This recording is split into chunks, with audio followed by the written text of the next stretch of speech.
Bulabinaka, my name is Litia, and I'm from the beautiful island of Laos, and I love listening to Today FM. Today FM rocks. My name is Casey, I'm from Tavua. We love Today FM in Tavua. Today FM rocks. My name is Selena, I'm from Tawenga-Vengamba. I love listening to Today FM. Today FM rocks. Pula, my name is Carlo. I love listening to the music in Today FM, in Malak Island. Today FM rock. Today's hit music on Today FM. In the news tonight, increase in dengue fever cases, a worry for the health ministry. Elections office challenged with contacting some officials. And Leonardo DiCaprio to visit Fiji. From the studios of FBC Suva, Jackie Spate. The Ministry of Health is worried about the increasing number of dengue cases being reported on a daily basis, especially in Ba and Nandi. Minister for Health and Medical Services Rosie Akbar says they've set up a dengue hub station outside Ba Mission Hospital as the number of cases keeps increasing. Catherine Krishna reports. With the outbreak of dengue confirmed for Ba, Nandi, Lambasa, Health Minister Rosie Akbar says health officials and hospital staff are trying their best to treat and attend to all patients. Last received confirmed cases as per February 23rd. We were sitting at about 1,024. At the moment, the various divisions are conducting their spraying in the areas where we find that cases exist. The General Manager of Clyde Equipment today donated 2 mist blowers to Ministry of Health in Lautoka to help in spraying mosquito breeding places in dengue-prone areas. We wish to remove this disease from the country, and by donating this solo Germany mist blower, we are sure that will remove some mosquitoes and remove the disease from the country. Akbar is urging communities to play their part to destroy mosquito breeding places and regularly clean their surroundings. Catherine Krishna, FBC News.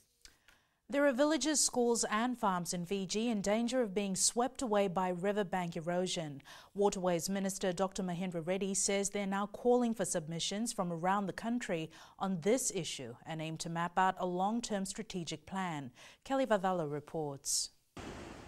Riverbank erosion is becoming a critical public concern and is posing a great threat to our livelihood.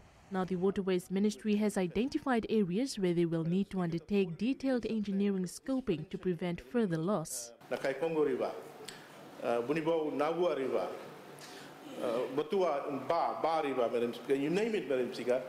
There are settlements beside these rivers, there are villages beside the rivers, there are roads going beside the rivers, and these rivers are being washed away. Dr. Reddy also highlighted the need to dredge drains that are not being taken care of by any authority. Agent ones with small expenditure outlay will be attended to over the next 3 months, while major projects will be factored into the next budget. The Nassori Town Council CEO says they often get complaints from the public in regards to drainage problems regarding in heavy flooding. A lot of issues pertaining to drainage issues or flash flooding because of blocked drains.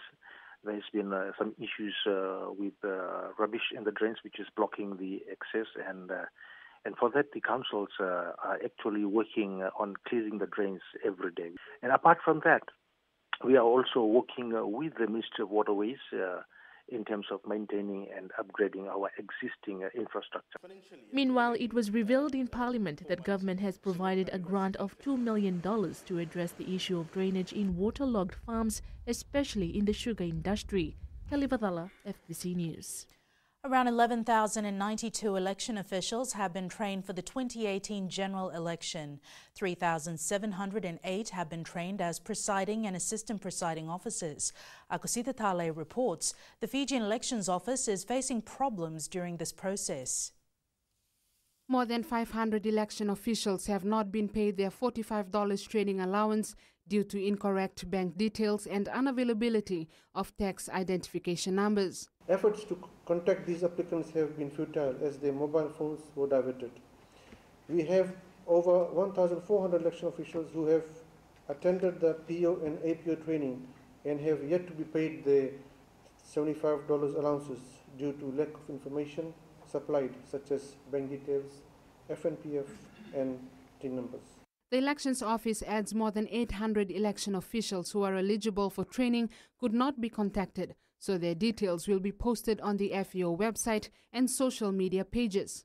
Applicants who fall in this category are urged to visit the nearest election office and provide us with these documents or call us on toll-free number 1501.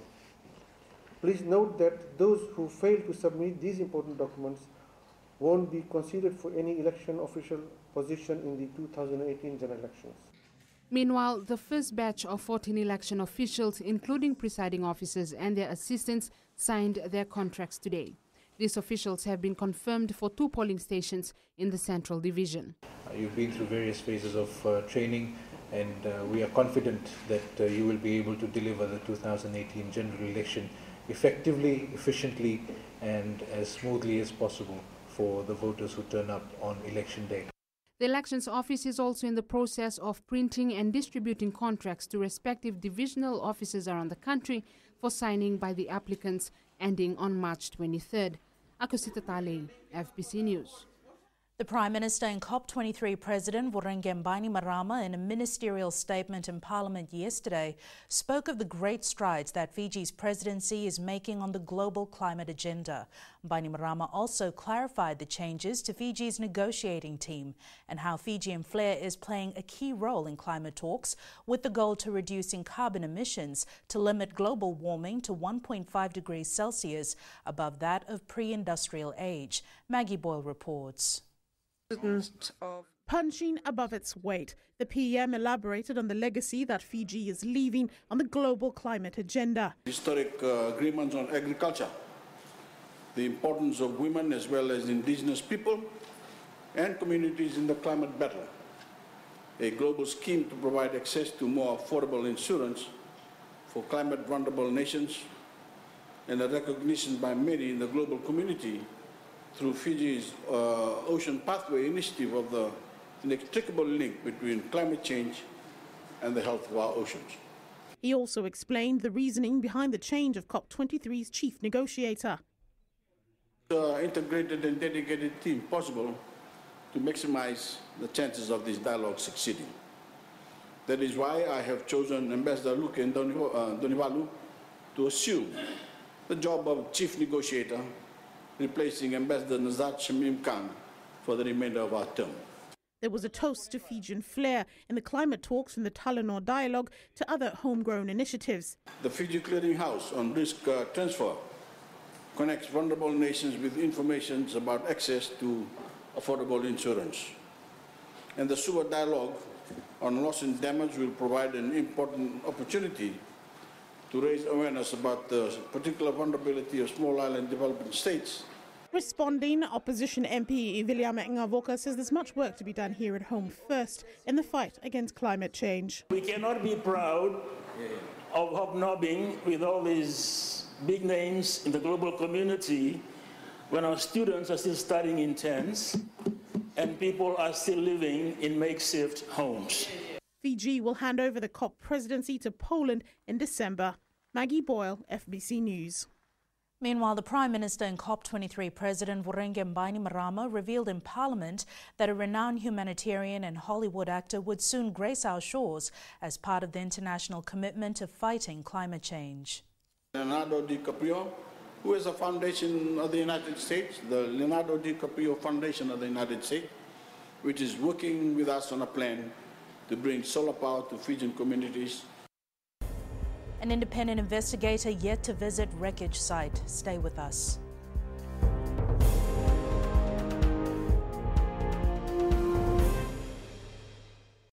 Bula, kera mai singatoka, kera ndo tali taka na varorong na Radio Fiji 1 and domoy viti. Ayaw na rin siya. Kombinasyon mo tikola ndo tali taka na Radio Fiji 1 kina domoy viti. Kaya kuyaga silil tali, nagurara may naomanyi, nandunga. Gitu tali tagi yang gitu Venezuela pun nangkuturongo, varorong na Radio Fiji 1 na domoy viti. Na Radio Fiji 1 na domoy viti na ponga ni BNN.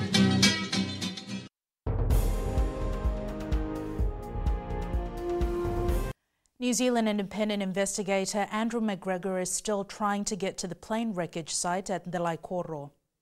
McGregor says despite their many attempts, the weather has not been good and is hampering the search of the wreckage. He adds the terrain is very steep and mountainous and accessibility is not straightforward. McGregor says depending on the location of the wreckage, it will be recovered by a combination of human manpower and helicopter airlifting. He is being assisted by the Army, Police Force, Fire Services and Dongoru villages. The cause of the crash will only be determined once the wreck has been retrieved and their full investigation is complete. Meanwhile, both the bodies of Tawalo and Lutu remain at the Lambasa Hospital. FBC News understands Lutu's body will be airlifted to Suva on Thursday for burial on Friday, and Tawalo's body will be airlifted to Nandi. The first day of the trial of 4 men charged with murder got underway in the Suva High Court this morning.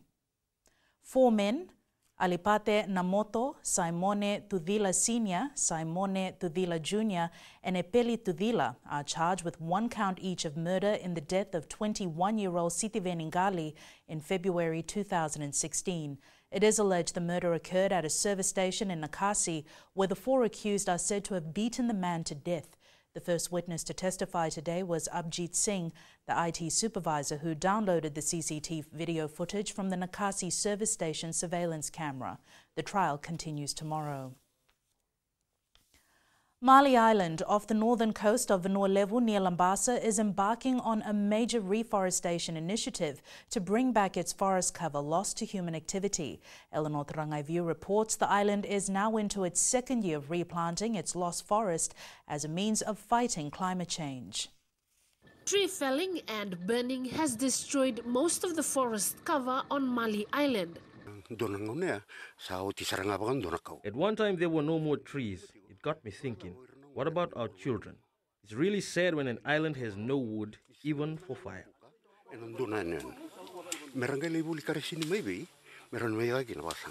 The replanting project targets to improve the native species stock and includes sandalwood as a source of income generation.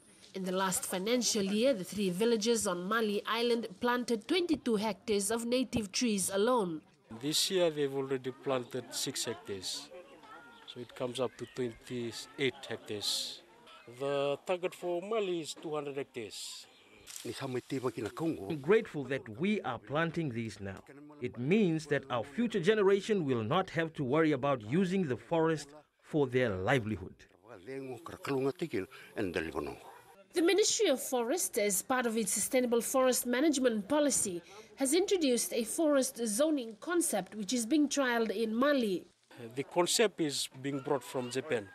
They usually zone protected areas in terms of buffer, transition zone, and also using of color code to indicate the community on where they have to plant, on where they have to collect the firewood.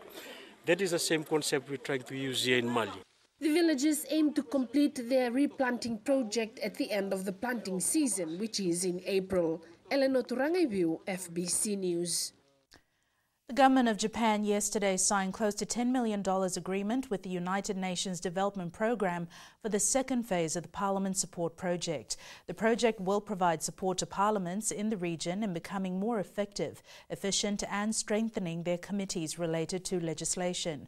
Kritika Kumar reports. The project, called Strengthening Legislators' Capacity in the Pacific Island Countries, will allow UNDP to provide new support to various parliaments such as Fiji, Solomon Islands, Vanuatu, Marshall Islands, Federated States of Micronesia and Samoa.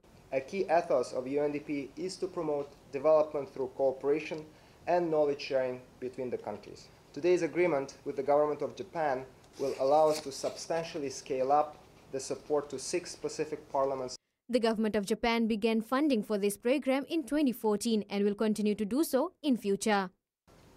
The results accomplished by FPSP Phase 1 prompted the Japanese government's decision to continue its support for Phase 2. Through formalization of this project today, Japan is rejoining other development partners in continuing its support for FPSP Phase 2. To achieve the aims of developing well-functioning modern parliaments, the project will focus on capacity development of parliamentary actors, including MPs and secretariat staff. Kritika Kumar, FBC News. The Land Transport Authority staff will receive a pay rise of $2.4 million effective from next pay. While revealing the good news to more than 400 staff, Attorney General Ayaz Said Qayyum says the LTA job evaluation has been completed and the assessment is done in comparison to the market. Said Qayyum says the pay rise depends on the scope of work of individual staff.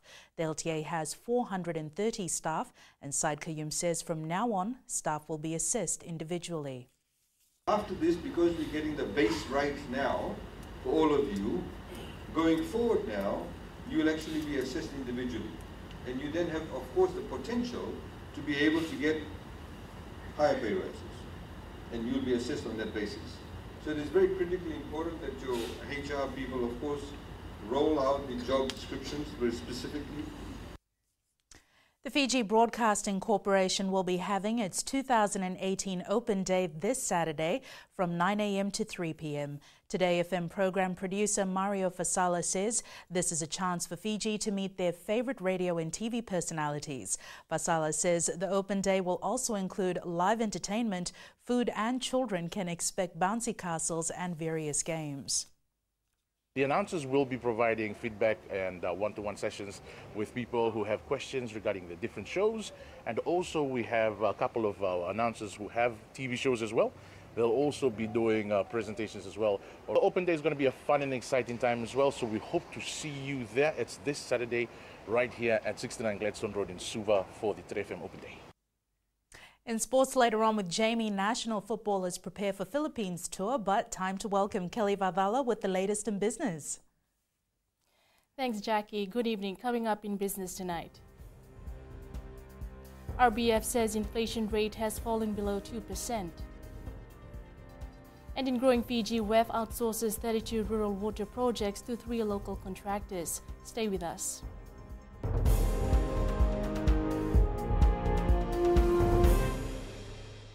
Moala rarada ranalika au tikongona taunu singatoka ando talitaka na wakaronga ng Bula FM number 2 na serre.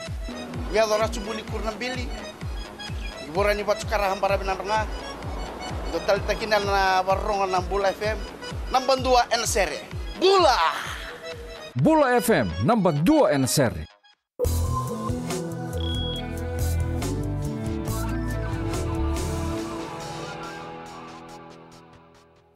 The Reserve Bank's monetary policy objectives of maintaining an adequate level of foreign reserves and price stability were met last year.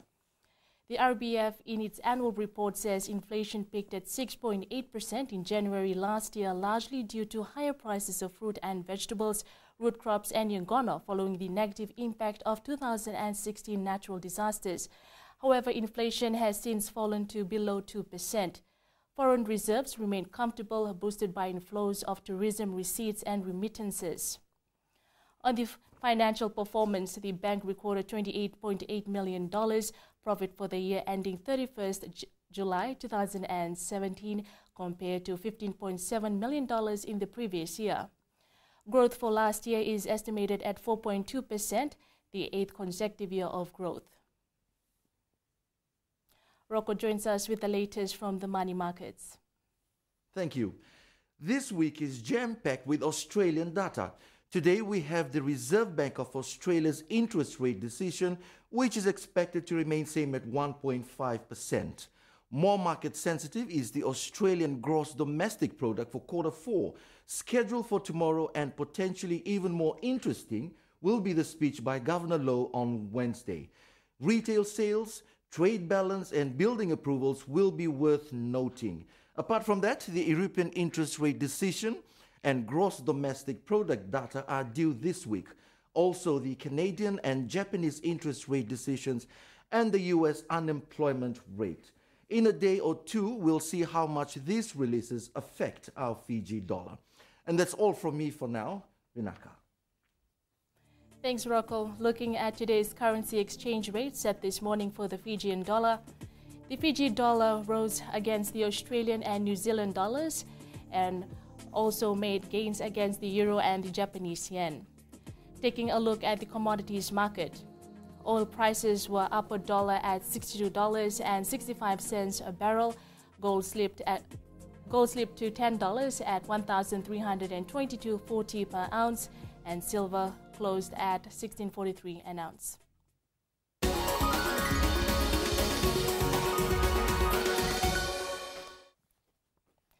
In growing Fiji, the Water Authority of Fiji has outsourced 32 rural water projects to 3 local contractors, which includes Ariane's contractors, basic engineering, technologies, and Taviraki building and civil works. WEF Chief Operating Officer Samanmal Ekanyaki said the outsourcing module that the authority is implementing empowers the community by paying the Water Committee to organize the labor required to undertake the works. Ekanyake says this empowers the Water Committee to be responsible for ongoing maintenance and repairs, thus ensuring the longevity and sustainability of their village water system.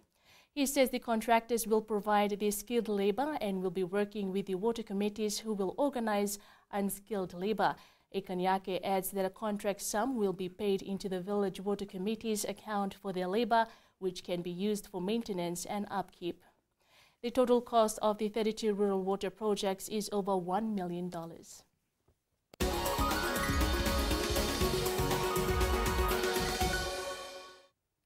That's business this evening. Here's Jamie now with sports. Thanks, Kelly, and good evening. Up ahead in sports, Sevens tournaments to only get tougher, and Fiji Warriors ready for Pacific Challenge opener. This and more coming up.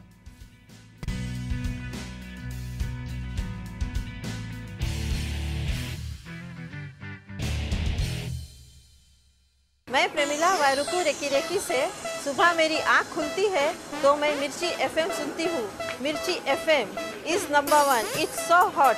हम लोग बार town के career driver लोगों ने हम लोग के मिर्ची FM सुनो अच्छा लगे। मिर्ची FM is hot.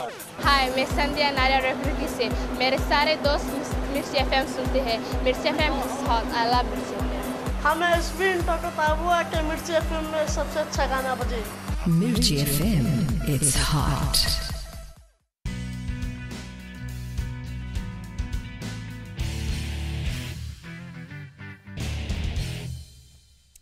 Having coached the Fiji Warriors and Fijian Rua teams last year, coach Senirusi Serubakula is adopting traditional game patterns from both teams to this year's under-23 side that will compete in the World Rugby Pacific Challenge.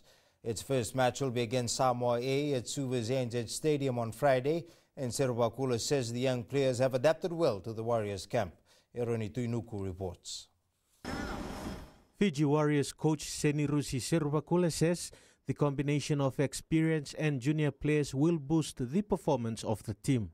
I'm trying to develop them slowly into the system of the Fiji Warriors, and they understand a lot quicker. And but a lot of the style from the Rua is similar to what we're doing here. Serubakula believes with the guidance of 5 senior reps, the 23 young ruggers will adjust to a winning combination. They adapted well into the Warriors environment, and they very quickly in understanding what we're trying to do.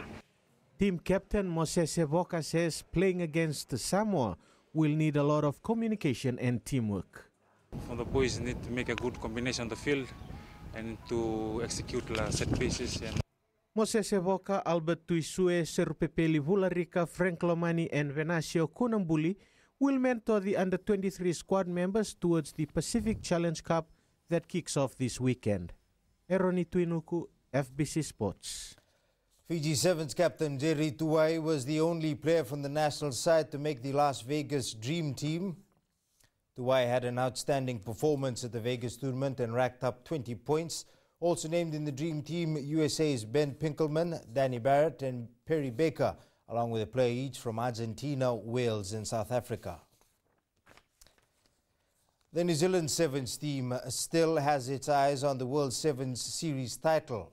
The All Black Sevens side had to settle for 5th place at the Las Vegas tournament after being knocked out of gold medal contention by Fiji in a dramatic quarterfinal.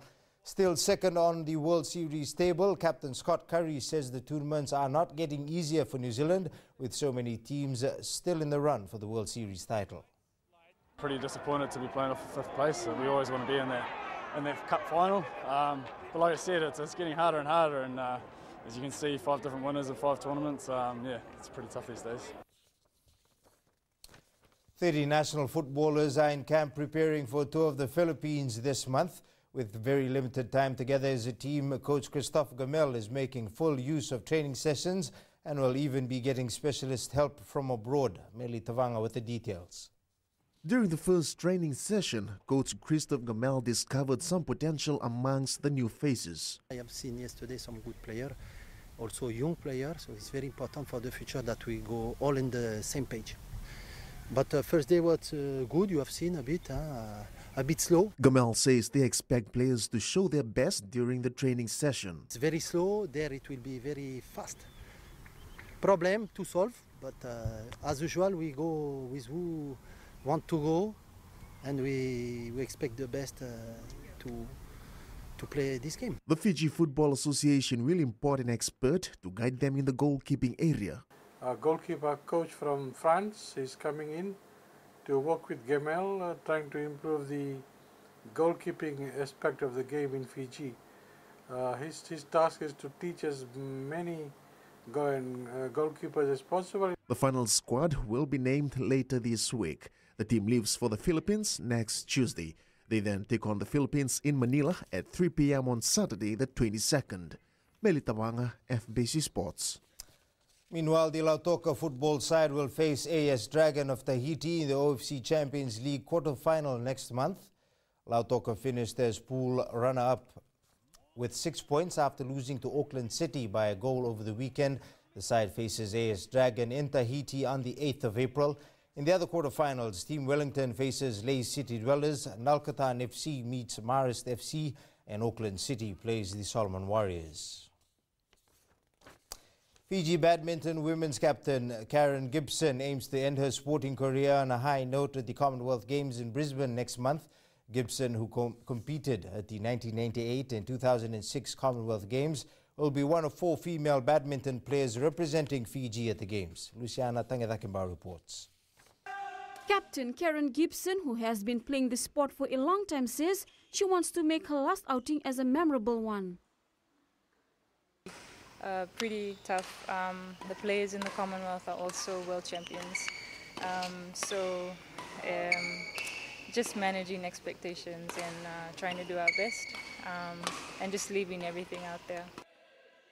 Gibson says despite bagging bronze medal in the Oceania competition last month, the side will do their ultimate best at the April Games.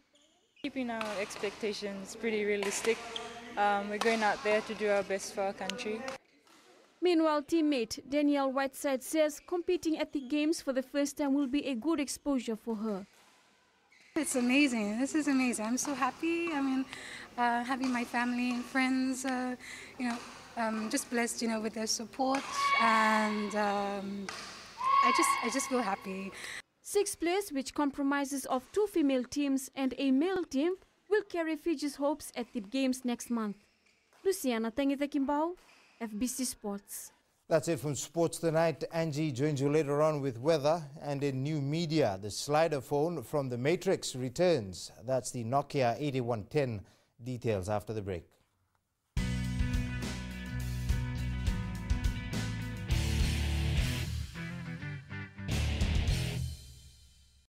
Bula, kera mai singa toka, kera ndo tali taka na varorong na Radio Fiji 1 and Domoy Viti.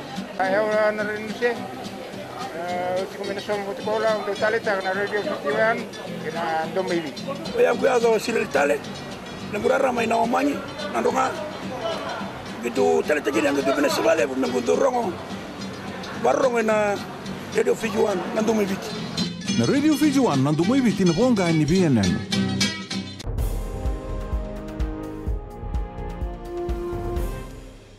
In new media, Neo's America's favorite phone, the Nokia 8110 slider, is the latest retro phone to be re-released by Nokia. Featured in the Matrix way back in 1999, the Nokia 8110 was the gold standard in slider phones back in the day, and its 2018 revamp brings a few minor upgrades to the table. It's weather time now with Angie.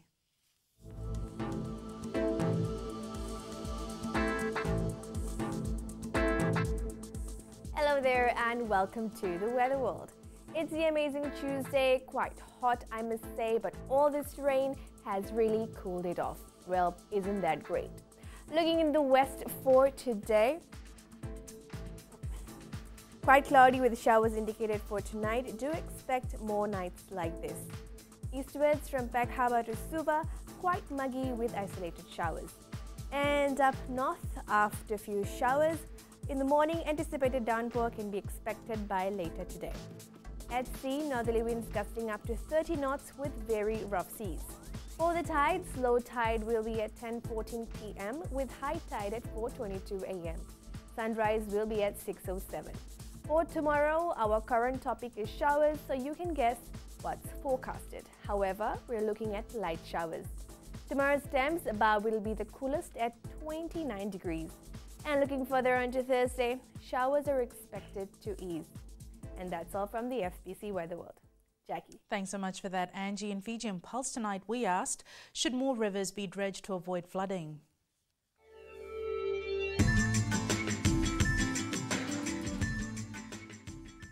It should be dredged because it should avoid flood.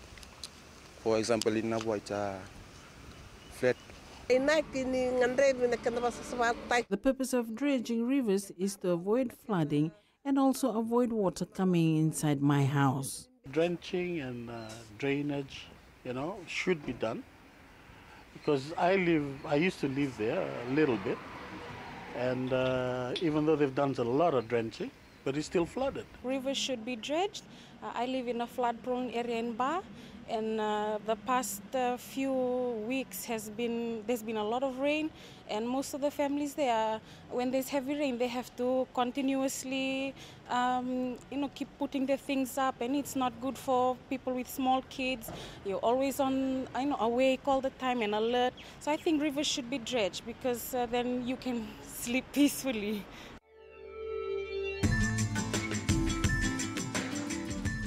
Recapping the main stories, increase in dengue fever cases, a worry for the Health Ministry. Elections Office challenged with contacting some officials. And Leonardo DiCaprio to visit Fiji. Now for these stories and others, you can tune in daily to our sister radio station Gold FM. To our poll question this week, we are asking, should an international standard facility be built in Fiji to host big sporting events? Visit our FBC website to answer. Before we go, our shot of the day, sent in by Priyanshu Gounder from Mudiwai, Nandi. Remember, you can send us newsworthy pictures and videos on email fbcnews@fbc.com.fj or share it with us via Facebook page FBC News. You can also follow and tweet us your news tips at FBC_news or simply #FBC News. That was your FBC News for tonight. From the team and I, stay safe.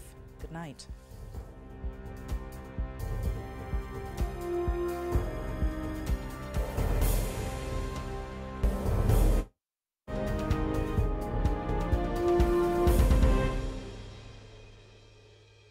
Wrong on the radio Fiji 1 and the Moiviti. Ayaw na rin siya. Kombinasyon mo tikola ang totalita na radio Fiji 1 kina the Moiviti. Kaya kuya sila tale. Nagurara may naomanyi nandunga. Gitu tale tajiri ang gitu Venezuela nagudurong. Barong na radio Fiji 1 nandu Moiviti. Na radio Fiji 1 nandu Moiviti na bonga ni BNN.